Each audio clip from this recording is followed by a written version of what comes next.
Universidad Pilen en línea. Presenta.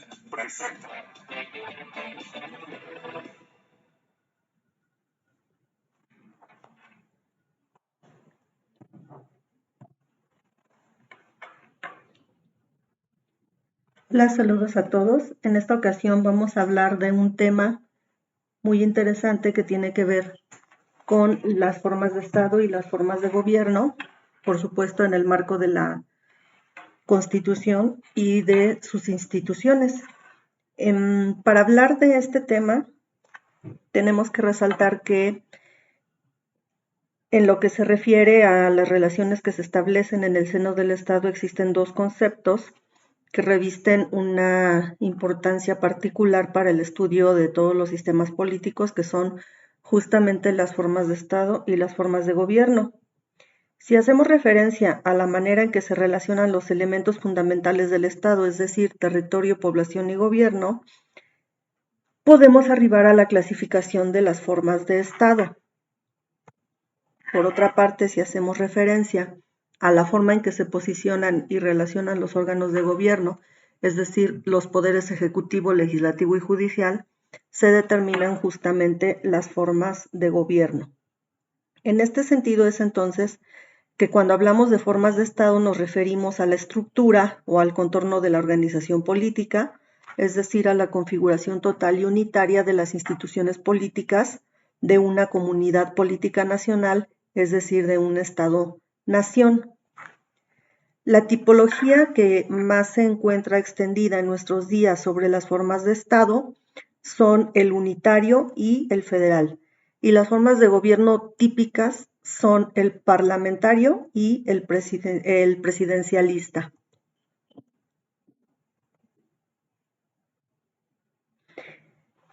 Por lo que hace al Estado unitario, es aquel que se integra por un poder central sin autonomía para las partes o regiones que la componen y es el único que regula toda la organización y acción de un poder que coordina a todas las instancias públicas.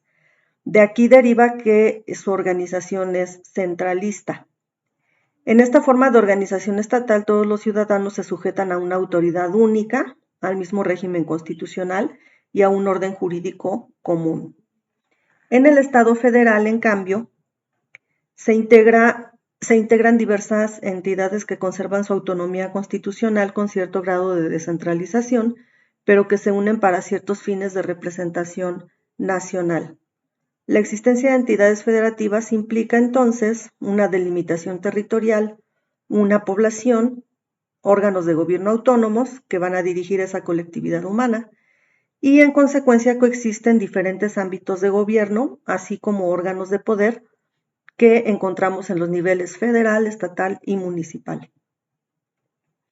Por otra parte, una manera adicional de clasificar las formas que adoptan los estados atiende a la forma de legitimación del titular del estado, ya sea que se trate de una monarquía o de una república, y a la temporalidad de este.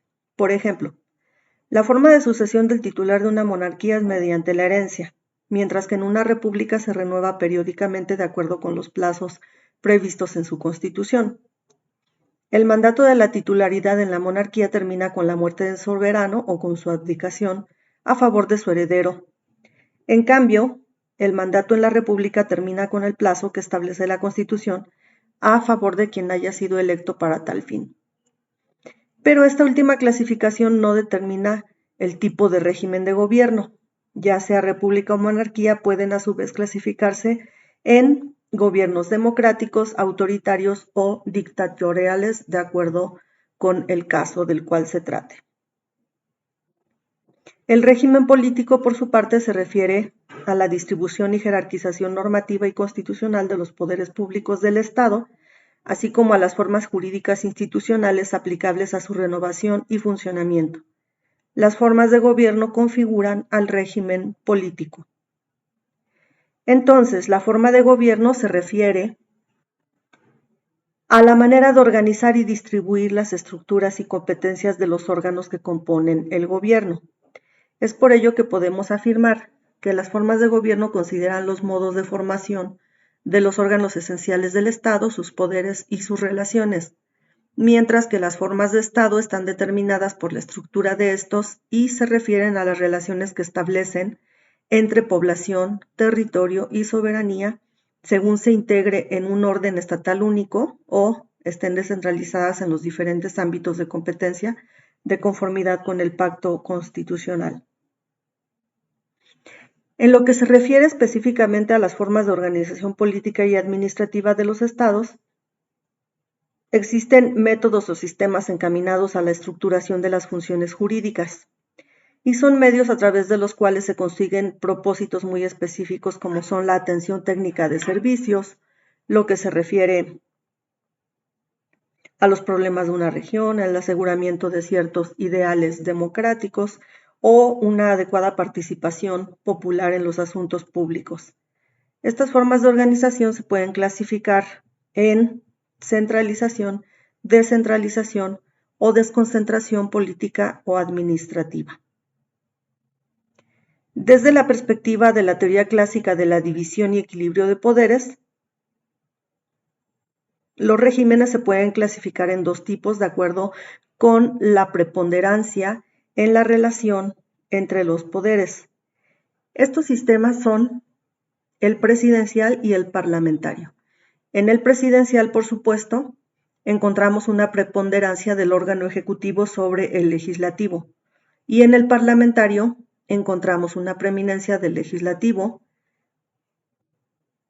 sobre el ejecutivo. En muchas ocasiones incluso el poder ejecutivo emana del parlamento para configurar el gabinete de gobierno. Es por eso que se le denomina parlamentario. En esta imagen podemos ver que de acuerdo con la teoría de la división de poderes de Montesquieu, debe existir o debiera existir un equilibrio entre los tres poderes, legislativo, judicial y ejecutivo, o entre las tres funciones, si así lo queremos ver. Mientras que en el régimen parlamentario existe una preeminencia del órgano legislativo, como es el caso de estos dos países, Inglaterra y Alemania, y en el régimen presidencial existe preeminencia del órgano ejecutivo, como es el caso de México y de Francia.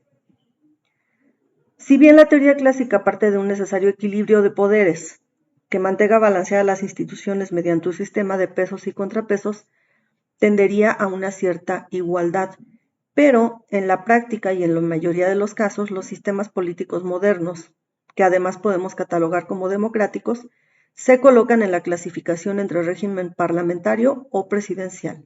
Esto obedece en gran medida a las condiciones históricas, culturales, instrumentales de estos tipos de sistemas que prevalecen en nuestros días.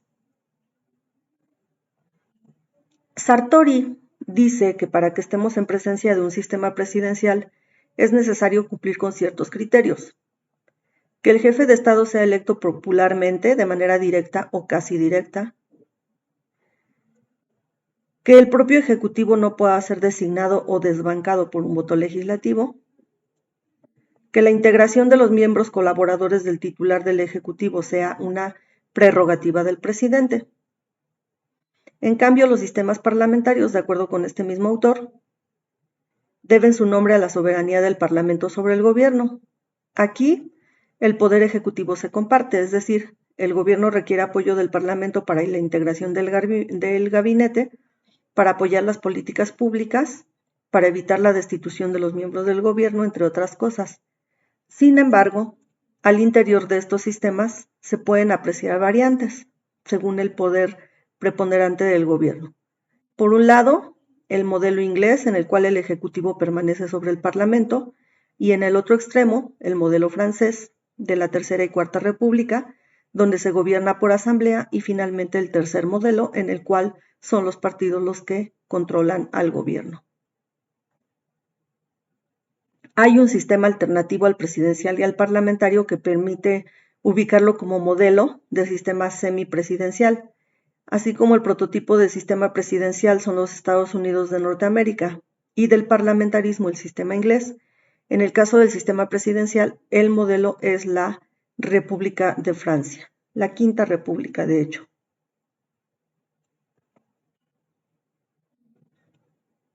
Y aquí encontramos otra variable de este tema, que tiene que ver con los sistemas autoritarios y los totalitarios, porque frente a la clasificación de los sistemas políticos democráticos, en las que acabamos de mencionar que los modelos más comunes son los parlamentarios y los presidenciales, están aquellos regímenes políticos que se basan en prácticas opresivas, que impiden el ejercicio de la libertad y la autonomía, y que además se fundan en el abuso del poder, la arbitrariedad y la impunidad de la autoridad frente a los gobernados. Estos sistemas son los que genéricamente se denominan no democráticos, y aquí podemos ubicar dos, que son los autoritarios y los totalitarios. Esto tiene que ver con el grado de utilización de la fuerza represiva y de la libertad que ofrezca el sistema a los gobernados, y es lo que va a diferenciar a un régimen totalitario de uno autoritario. El autoritario, entonces, será un sistema político con pluralismo político limitado y no responsable, sin una ideología elaborada y propulsiva, sin una movilización política intensa o vasta, y que ejerce el poder dentro de límites que formalmente están mal definidos, pero que de hecho son fácilmente previsibles. En cambio, los sistemas autoritarios presentan rasgos de los regímenes democráticos, pero deforman el funcionamiento institucional con prácticas que desvirtúan la legitimidad. Si bien existen elecciones y partidos de oposición, estas son controladas por las autoridades sin que exista una posibilidad real de alternancia. Es por eso que se habla de un pluralismo limitado con una aparente libertad de expresión y otros mecanismos que están presentes en las democracias, pero que en la práctica están lejos de ser reales.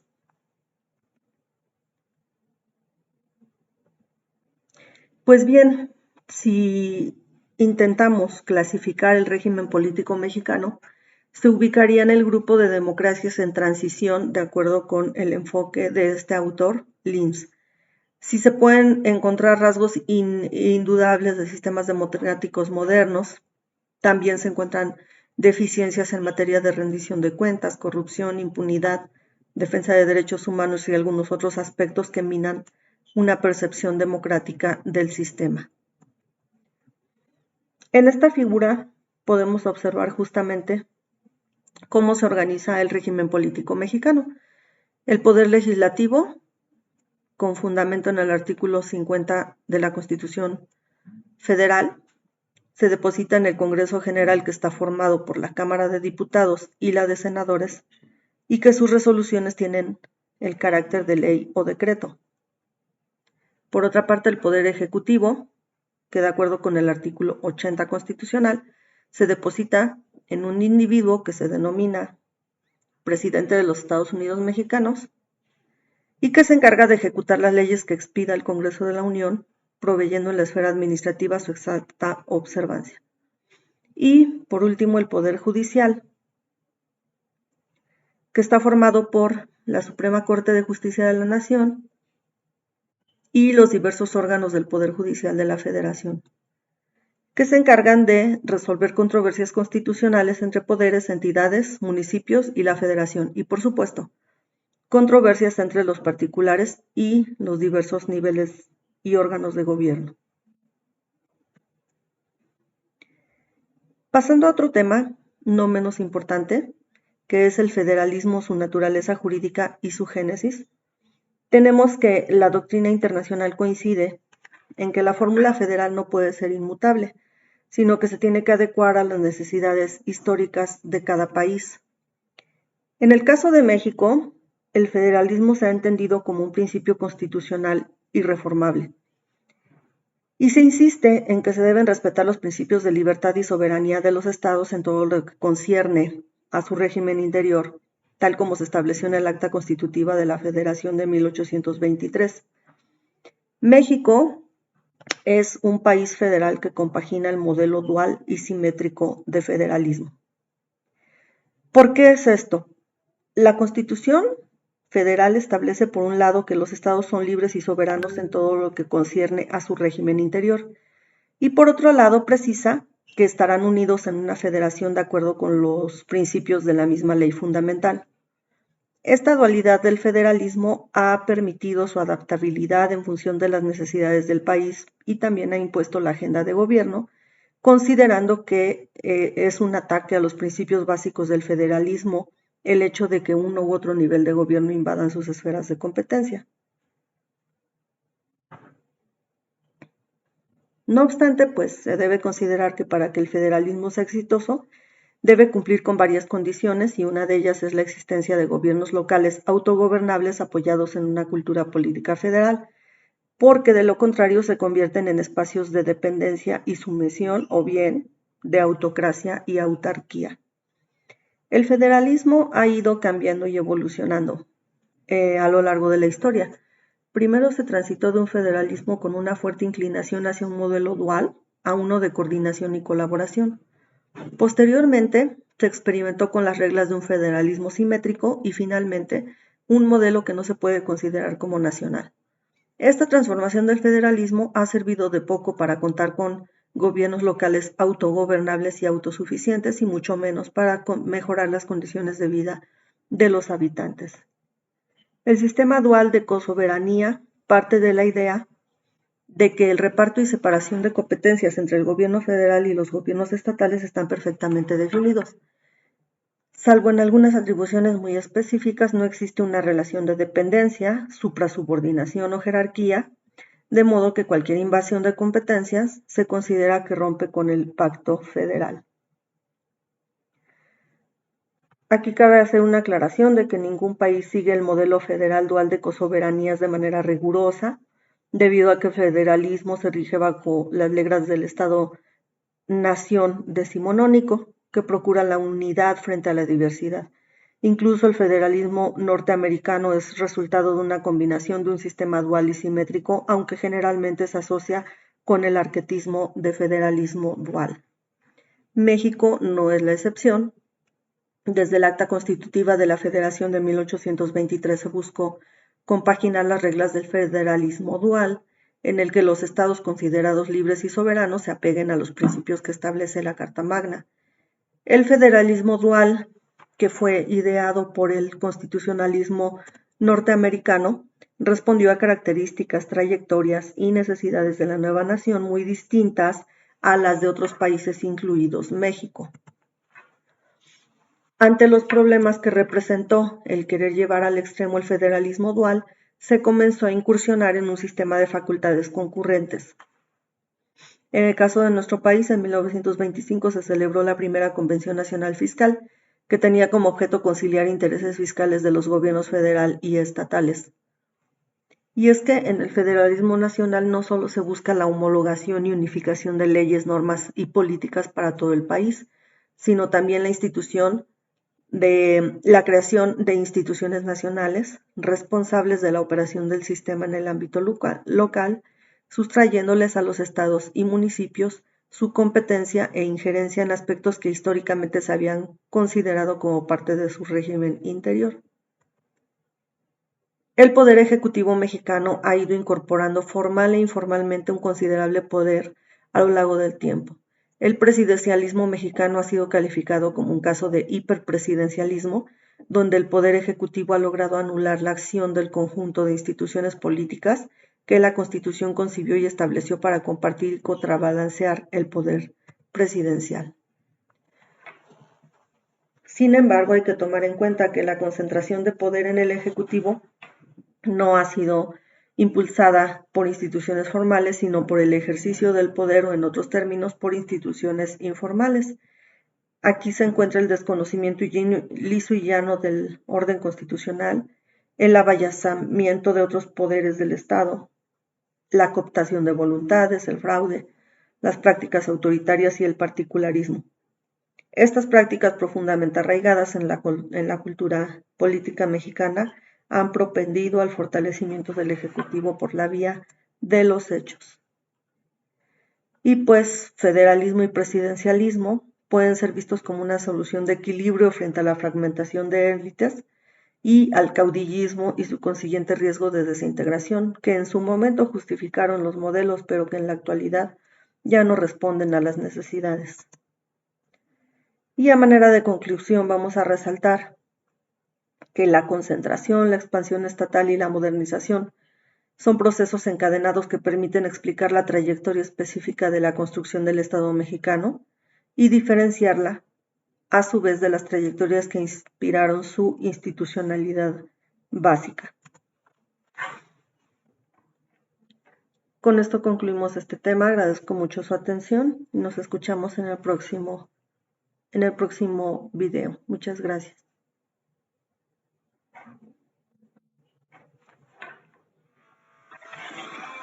Universidad IUEM. Creando grandes historias.